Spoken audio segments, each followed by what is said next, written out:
Morning everyone, this is Arab Kansal and स्वागत है आपका daily news analysis for beginner series के आज के सेशन में।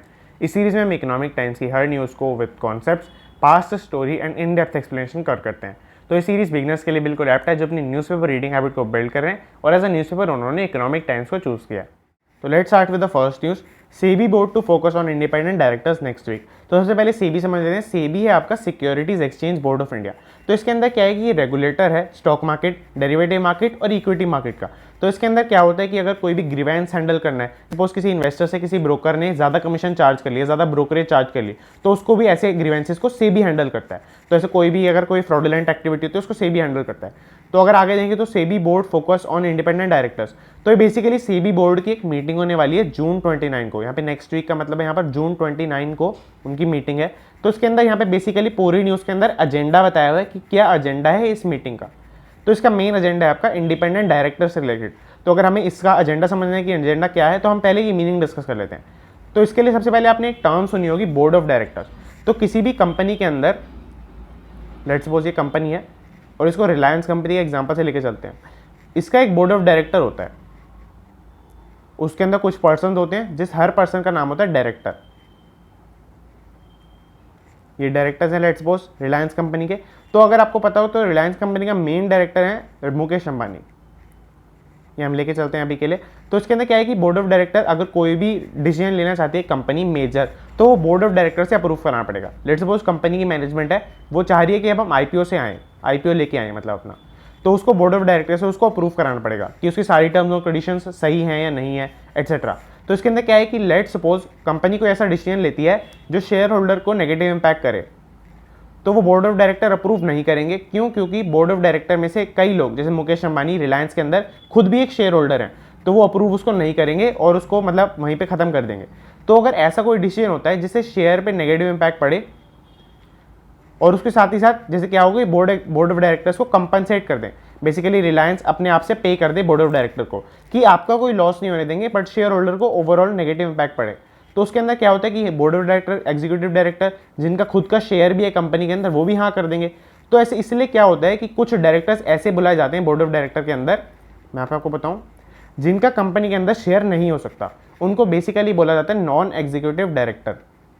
नॉन एग्जीक्यूटिव डायरेक्टर अभी थोड़े दिनों पहले भी एक न्यूज़ में आया था, मैंने तब भी आपको इसके अंदर एक्सप्लेन किया था। अब इस नॉन एग्जीक्यूटिव डायरेक्टर के अंदर एक सब टाइप होता है आपका इंडिपेंडेंट डायरेक्टर। तो इंडिपेंडेंट डायरेक्टर वैसे तो बहुत बड़ा डिस्कशन है, इसके अंदर अगर आप वैसे देखें तो 149C, तो इसके अंदर ये बहुत पूरा सेक्शन है वो इंडिपेंडेंट डायरेक्टर का ही है कि इंडिपेंडेंट डायरेक्टर क्या है, वो कैसे उसकी मतलब वर्किंग है एटसेट्रा। तो इसके अंदर क्या, मैं आपको बेसिक बता देता हूँ। इंडिपेंडेंट डायरेक्टर वो डायरेक्टर हो सकता है जिसका कंपनी के अंदर less than 2% of the share holding हो। टोटल शेयर होल्डिंग है कंपनी की लेट्स सपोज 100 करोड़ की है, तो उसके अंदर 2 करोड़ से कम की इन्वेस्टमेंट होनी चाहिए इंडिपेंडेंट डायरेक्टर की, तब वो इंडिपेंडेंट डायरेक्टर बन सकता है। तो इसके अंदर क्या है कि इंडिपेंडेंट डायरेक्टर इस डिसीजन को अप्रूव नहीं करेगा क्योंकि वो तो इंडिपेंडेंट है, उसको तब भी कोई फर्क नहीं पड़ेगा शेयर होल्डर के डिग्रीज होने से, तो वो इस डिसीजन को मना कर देगा। और इस तरह से क्रेडिबिलिटी, पूरी जो कंपनी है उसका ओवरऑल परफॉर्मेंस, ओवरऑल जो भी डिसीजन होगा वो शेयर होल्डर्स को चाहे पता हो चाहे ना पता हो, बट फिर भी उनके बेनिफिट के लिए ही होगा। तो ये पूरी न्यूज़ इसके अंदर हमने इंडिपेंडेंट डायरेक्टर का कॉन्सेप्ट डिस्कस कर लिया है। आगे चले तो अब समझते हैं कि एजेंडा क्या है। तो एजेंडा यहाँ पर ये है, डुअल अप्रूवल सिस्टम लाने जा रही है अपॉइंटमेंट और रिमूवल के लिए इंडिपेंडेंट डायरेक्टर्स का। तो डुअल अप्रूवल का आपको नाम से पता चल रहा है कि दो लोगों से, दो पार्टी से अप्रूवल लेंगे। अब समझना है कि वो पार्टीज कौन सी हैं। तो आपकी पार्टीज फर्स्ट है प्रमोटर और सेकेंड है शेयर होल्डर्स। तो शेयर होल्डर्स और प्रमोटर का मीनिंग डिस्कस कर लेते हैं। प्रमोटर होते हैं जिन्होंने कंपनी स्टार्ट की, जैसे अगर पेटीएम का केस लेके चलें तो विजय शेखर शर्मा, ये प्रमोटर हैं। आगे देखिए तो शेयर होल्डर है आपके, सीधी सी बात है, शेयर जो उनके शेयर को होल्ड करते हैं, जिन्होंने शेयर परचेज कर रखा है। तो अगर ये दोनों अप्रूव कर देते हैं किसी इंडिपेंडेंट डायरेक्टर को, तब से वो अब हो पाएगा, मतलब इसके ऊपर डिस्कशन होना है अगर ये फाइनल हो जाता है तब। तो अगर आगे देखें तो यहाँ पर ESOPs with 5 year investing period, तो ये बहुत ही इंपॉर्टेंट कॉन्सेप्ट है ESOPs का और वेस्टिंग पीरियड का। तो ये भी हम डिटेल में डिस्कस करते हैं इसको। ESOP आपका सबसे पहले मतलब होता है एम्प्लॉय स्टॉक ऑप्शन प्लान। तो लेट्स सपोज कंपनी का शेयर चल रहा है 100 रुपीज़ पर और कंपनी के एम्प्लॉयज़ हैं कुछ, लेट्स सपोज यहाँ पे कुछ एम्प्लॉयज़ हैं। तो उसके अंदर क्या है, कंपनी को उनको सैलरी पे करनी है, बट कंपनी सैलरी के साथ कुछ कुछ बोनसेस प्रोवाइड करती है, कुछ कुछ अदर इंसेंटिव्स प्रोवाइड करती है। तो उसके अंदर क्या है, कंपनी ने ऑफर किया उनको कि तुम शेयर ले लो हमारी कंपनी के। अब कंपनी क्या करेगी, अगर 100 रुपये में शेयर देगी अपना, तो वो क्यों बाय करेंगे, वो तो बाहर से मार्केट से भी बाय कर सकते हैं, उसके लिए वो अपनी सैलरी क्यों कम करवाएं। तो उसके लिए क्या होगा, कंपनी उसको डिस्काउंट ऑफर करेगी 90 रुपीज़। लेट सपोज कर दिया कि आप हमारा 100 का शेयर चल रहा है मार्केट में, उसको 90 रुपीज़ का बाय कर सकते हैं। ये एक ऑप्शन है, मतलब उनके पास चॉइस है बेसिकली कि ये एक ऑप्शन हो गया। तो ये उनके पास चॉइस है बेसिकली कि वो 90 रुपीज़ का भी बाय करना चाहते हैं तो करें, नहीं तो नहीं कर सकते। तो इसके अंदर क्या है कि यही पूरा मतलब बेसिकली ईसॉप का कॉन्सेप्ट है। इसके अंदर मैंने आपको बताया बेसिकली कि एम्प्लॉयज़ को स्टॉक्स ऑफर किए जाते हैं एट अ डिस्काउंटेड प्राइस। तो वेस्टिंग पीरियड का कॉन्सेप्ट यहाँ पे डिस्कस कर देते हैं। वेस्टिंग पीरियड इसके अंदर बताया हुआ है। तो इसके अंदर यहाँ पे वेस्टिंग पीरियड का कॉन्सेप्ट आपका होता है कि अगर कोई कंपनी है उसके अंदर एम्प्लॉय को कितने साल काम करना पड़ेगा। लेट्स सपोज 2 ईयर का वेस्टिंग पीरियड है, तो एक एम्प्लॉय को 2 साल काम करना पड़ेगा, 2 साल। उसके बाद उसको ईसॉप्स का ऑप्शन मिलता है। तो वेस्टिंग पीरियड के बाद आपका स्टार्ट होता है एक्सरसाइज पीरियड। एक्सरसाइज पीरियड का मतलब होता है आपका कि जब तक आप ये परचेज कर सकते हो। जैसे लेट सपोज एक्सरसाइज पीरियड है 1 ईयर का, तो आप पूरे 1 साल तक इन शेयर्स को परचेज कर सकते हो।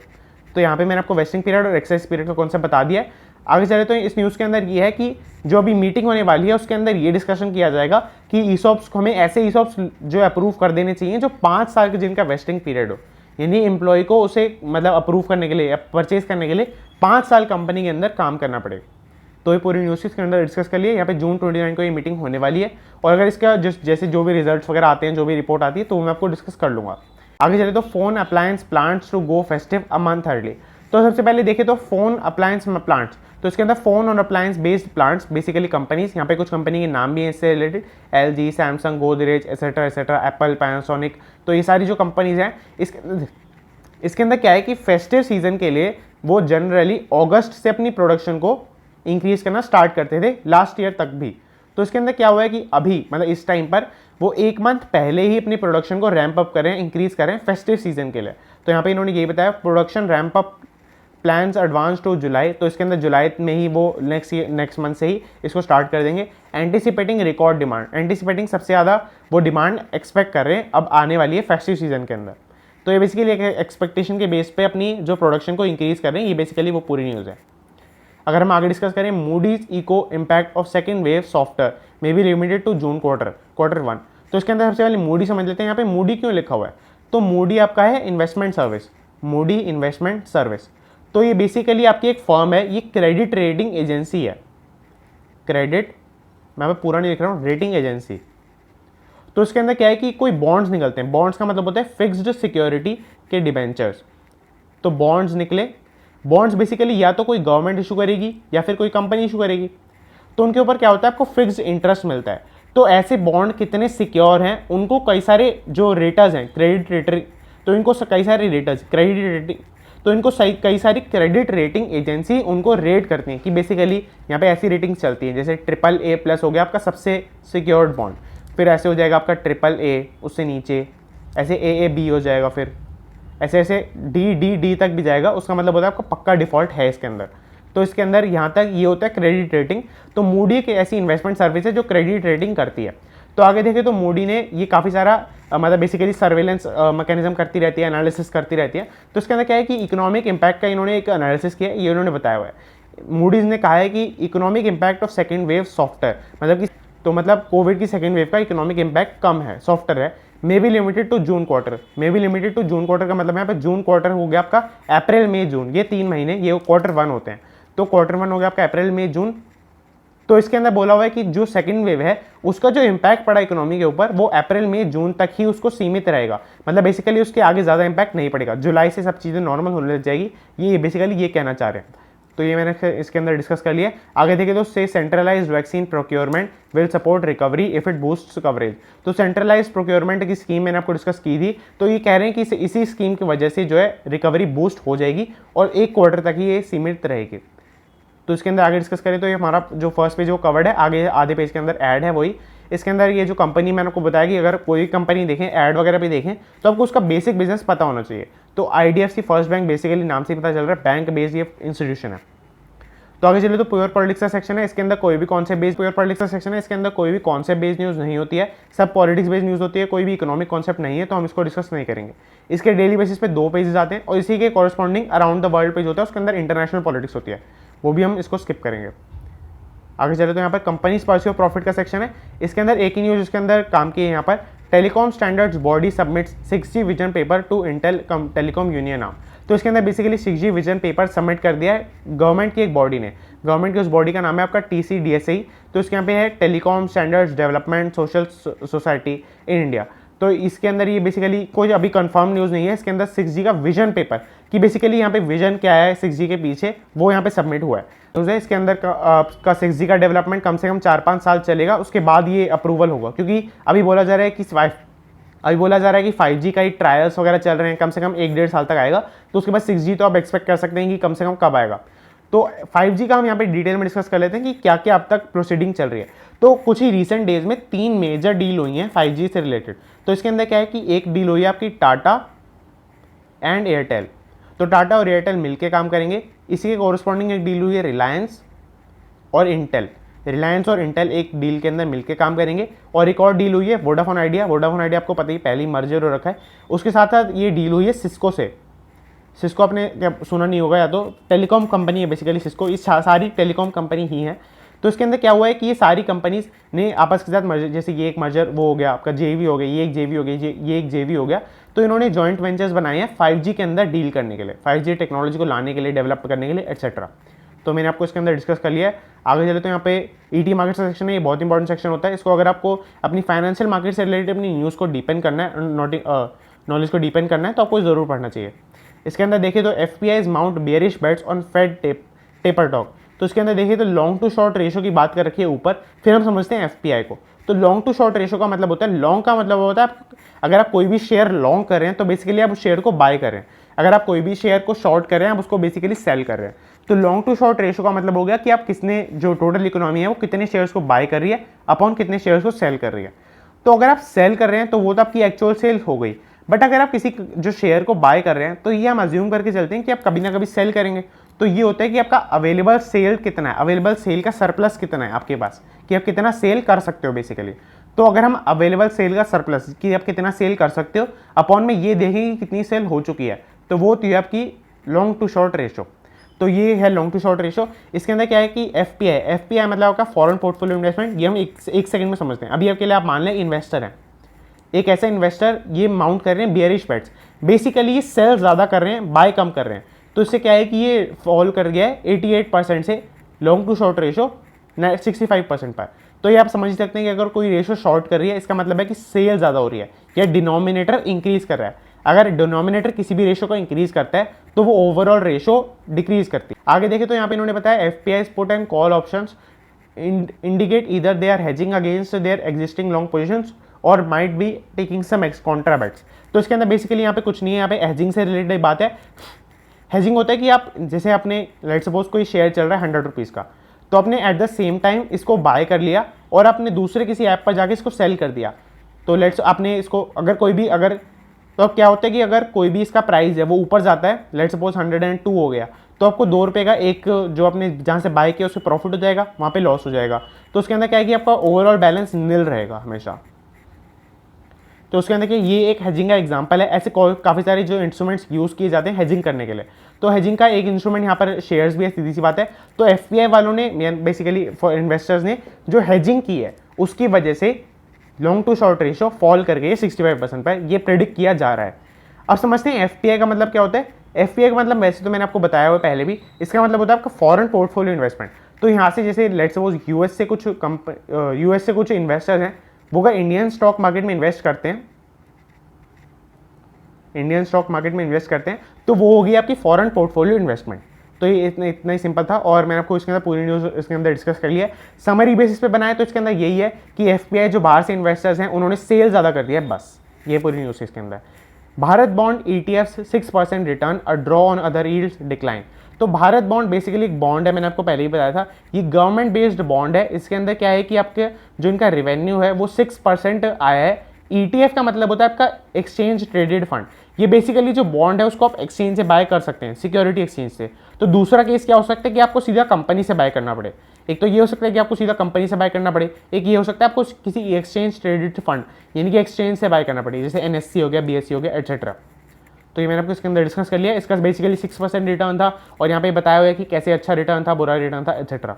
तो अगर आप चाहें तो पढ़ सकते हैं, और इसके अंदर हमने बेसिकली कवर कर लिया है। जो स्मार्ट इन्वेस्टिंग का पेज है, इसके अंदर कुछ इन्वेस्टिंग की टिप्स से रिलेटेड एक्सेट्रा न्यूज़ होती है, तो इसको हम डिस्कस नहीं करते हैं वैसे तो, बट इसके अंदर एक न्यूज़ है FDHC bank to work fix glitches for good. तो इसके अंदर क्या है कि एचडीएफसी जो बैंक है वो अपना डिजिटलाइजेशन प्रोसेस को इंक्रीज कर रहे हैं, और जो ग्लिचेस वगैरह उनकी साइट वगैरह पर आ रहे हैं उसको फिक्स कर रहे हैं।